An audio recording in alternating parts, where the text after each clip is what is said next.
PG శర్మది కంచు కంఠం. ఆయన కంఠమే ఆయనకు సినిమా అవకాశాలు తెచ్చిపెట్టింది. నాటక రంగం నుంచి సినిమాలోకి వచ్చారు. 1954లో అన్నదాత సినిమాలో తొలిసారి చిన్న పాత్రలో నటించారాయన. 1957లో ఉత్తమ ఇల్లాలు సినిమాలోని పాత్రకు డబ్బింగ్ చెప్పారు. ఆ తర్వాత వందలాది సినిమాలకు నేపథ్య గాత్రం అందించారు. నంబియార్, శివాజీ గణేశన్, జమినీ గణేశన్, రాజ్ కుమార్, ప్రేమ్ నజీర్ల డబ్బింగ్ చెప్పారు. శ్రీ షిర్డీ సాయిబాబా జీవిత చరిత్రపై శర్మ వాయిస్ తో వచ్చిన సిటీలో మార్కెట్లో మంచి ఆదరణ పొందాయి.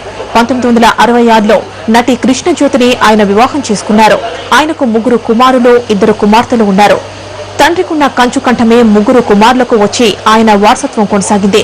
సాయి కుమార్ తో పాటు మరో కుమారుడు అయ్యప్ప శర్మ కూడా సినిమాల్లో నటించారు. ఇంకో కుమారుడు రవిశంకర్ కూడా డబ్బింగ్ ఆర్టిస్ట్ గా పేరు తెచ్చుకున్నారు. కొద్ది రోజుల క్రితం శర్మ భార్య మరణించారు. అప్పటి నుంచి ఆయన మానసికంగా కుంగిపోయారు. శర్మ మృతి పట్ల మూవీ ఆర్టిస్ట్ అసోసియేషన్ సంతాపం తెలిపింది.